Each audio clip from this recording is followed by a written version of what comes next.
छूट गया, एकदम से नहीं छूटेगा, क्योंकि लाखों जन्मों की आदत है, लाखों जन्मों की प्रैक्टिस है, वो लाखों जन्मों का कचरा पड़ा हुआ अंदर। हम हर जन्म में यही करते हैं, मोह में फंसते हैं। कभी हमको नदी के उल्टा चलने का ज्ञान मिला ही नहीं, नदी हमको बहलाती है, हम भी बह जाते हैं हर जन्म में। पैदा होते हैं, बड़ा होते हैं, पढ़ाई करते हैं, शादी करते हैं, बच्चे पैदा करते हैं और एक दिन मर जाते हैं। हर जन्म में यही करते हैं, इसकी प्रैक्टिस है हमको, पहली बार नहीं है। और मोस्टली वही परिवार में आत्मा जन्म लेती है, क्योंकि उनसे रिलेशन होता है या उसी देश में पैदा होती है।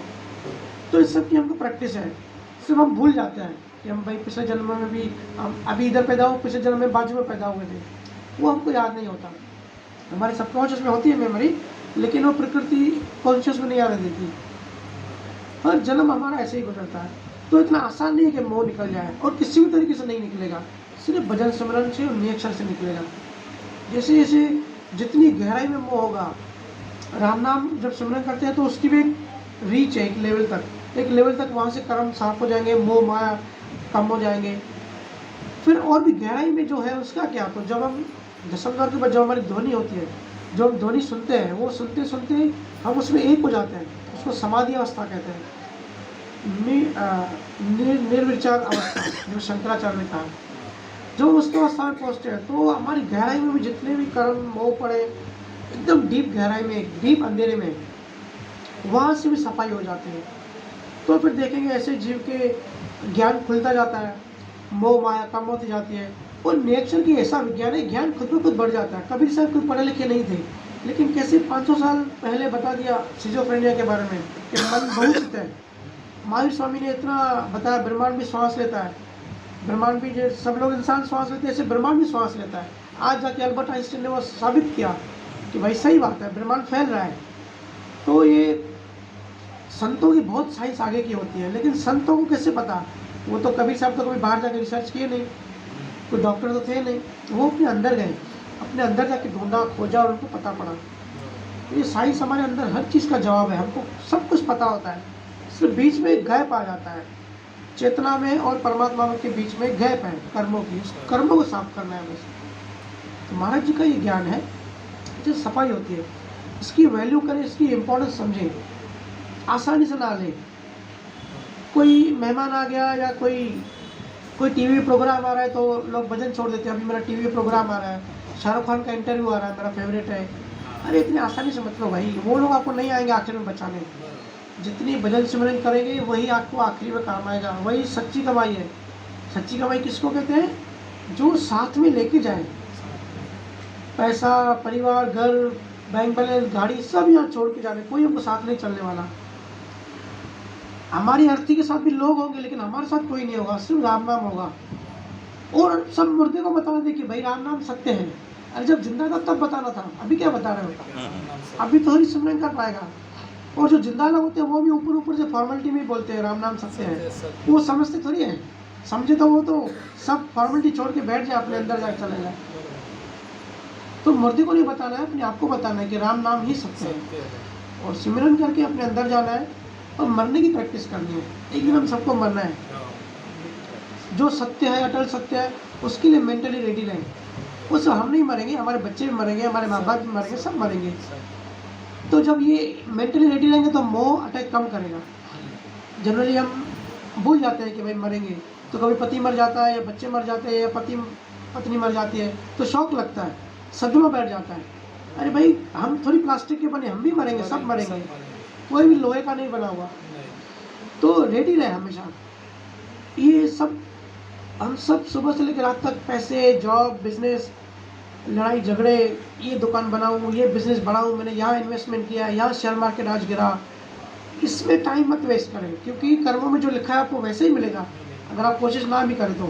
देखो बहुत सारे बुद्धों को बहुत पैसा होता है, हम सब देखते हैं ना, बहुत सारी मेहनत करते हैं, बहुत लोग मेहनत करते हैं, वो वहाँ नहीं पहुँच पाते, और बहुत सारे बुद्धू पहुँच जाते हैं बिना मेहनत किए हुए। हम सबको ये एक्सपीरियंस है कि बहुत सारी चीज़ें ऐसी होती है कि जो लायक नहीं होता उसको मिल जाती है, फिर हम दिल में उनको गालियाँ देते रहते हैं भगवान को कि वो तो उसके लायक नहीं थे, वो तो मेहनत भी नहीं करता, उसको अक्ल भी नहीं है, उसको कैसे मिल गया। और मैं इतने सालों से, मैं कंपनी, मुझे मालूम है ना, IT कंपनी में बेवकूफ़ लोगों को प्रमोशन मिल जाता है और ऐसे लोग, अच्छे लोग ऐसे बैठे रहते हैं, मतलब रोना धोना करते रहते हैं, क्योंकि उनको साइंस नहीं पता। रोना धोना इसके लिए करते हैं, शिकायत इसके लिए करते हैं क्योंकि विज्ञान नहीं पता कर्मों का, जो लिखवा के आया है वो उसको मिलेगा ही। ऐसा नहीं है कि सचिन तेंदुलकर ही उस टाइम 90s में बेस्ट प्लेयर था इंडिया का, उससे भी अच्छे और भी अच्छे प्लेयर इंडिया में थे, लेकिन वो चांस उसको ही मिला। वो चांस भी कैसे मिला, जब 16 साल का था, पाकिस्तान में पहला मैच था, पहले उसको सर में बॉल लग गया और ब्लीडिंग होने लगी। तो उसने खुद इंटरव्यू में कहा कि भाई मुझे बॉल इतना ज़ोर से लगा कि मैंने सोचा कि अभी मैं नहीं खेलूँगा, वो गिर गया। वो था 16 साल का बच्चा था और उसकी आंखें उसने बंद कर दी और सोचा अभी मैं नहीं खेलूँगा। लेकिन अगले ही पल उसको एक थॉट आया कि नहीं खेलना चाहिए। उसने उसके बोला मैं खेलेगा। उससे पूछा कि तू खेल पाएगा नहीं खेल पाएगा, वो बोला मैं खेलेगा। उसके बाद जो उसने धोया, आज तक सचिन तेंदुलकर लेजेंड बन गया, क्योंकि उसने लिखा हुआ था। वो अगर थॉट नहीं आता उसको, नहीं खेलता तो सचिन होता ही नहीं। उसी दिन उसी पहले मैच में उसने बहुत छक्के चौके मारे। तो ऐसा नहीं कि वो आदमी टैलेंटेड है इसके लिए उसको मिला, क्योंकि वो वैसे प्रारब्ध कर्म लाया है। इसको महाराज जी प्रारब्ध कर्म कहते हैं, जो लिखा है वही मिलने वाला है, उसमें क्यों ऊर्जा वेस्ट करना।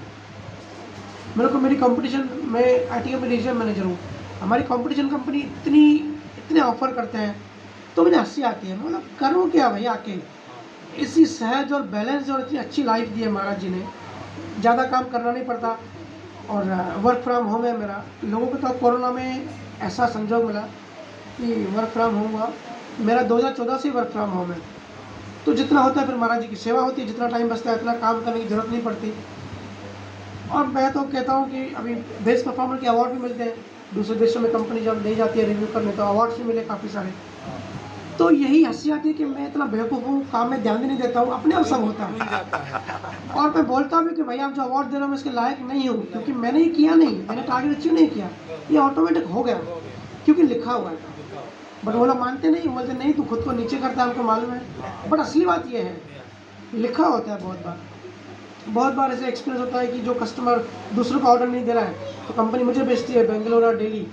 अब मैं गया, सामने बैठा चाय पिए, उसका मूड चेंज हो गया प्रभाव से। अभी हुआ लास्ट मंथ जैसे हुआ गुजरात में, एक कंपनी कस्टमर पेमेंट नहीं कर रहा था तो सब कंपनी सबको भेजा, सब गए तो सब जा के कन्विंस कर लिया सबने, तो वो उसने माइंड बना लिया कि चलो मैं पेमेंट कर देता हूँ। तो कंपनी को लगा कि वो मना कर रहा है फिर भी, तो मुझे लास्ट में भेजा। मैं गया सिर्फ, वो मुझे उसने चेक दे दिया और कंपनी खुश कि भाई कोई नहीं कर पाया, तू कर पाया। मैं बोला भाई मैंने कुछ भी नहीं किया, सिर्फ जाके बैठा और पहले जो मेहनत करके उन्होंने कन्विंस किया, लेकिन अवार्ड मुझे मिला। तो ऐसे होता है, बहुत बार बेवकूफ़ों को चीज़ें मिल जाती हैं क्योंकि लिखा हुआ है, ये सब लिखा होता है। ये बात समझें तो दुख नहीं होगा अगर कोई चीज़ नहीं मिलेगी ना, पैसा नहीं मिलेगा, प्रमोशन नहीं मिलेगा, या कभी भाइयों में झगड़ा होता है कि दूसरे भाई को ज़्यादा प्रॉपर्टी मिल गई, तो लिखा होता है भाई, किसी का दोष नहीं होता। तो आपके अंदर राग द्वेष नहीं होगा, पीड़ा आपके अंदर ही होती है। जब कोई सोचता है ना कि भाई मेरे भाई को ज़्यादा प्रॉपर्टी मिल गई, उसने चीटिंग करी, मेरे को नहीं मिली, तो वो तो खुश है, एक तो प्रॉपर्टी मिल गई ऊपर से खुश है, और हम अपने आप को और टॉर्चर कर रहे हैं सोच के, खुद को तकलीफ दे रहे हैं। वही तो, इसके लिए खुद को शांत रखना है, जो मिला स्वीकार करें, सहज स्वीकार करें, जो भी हो सहजता से करें।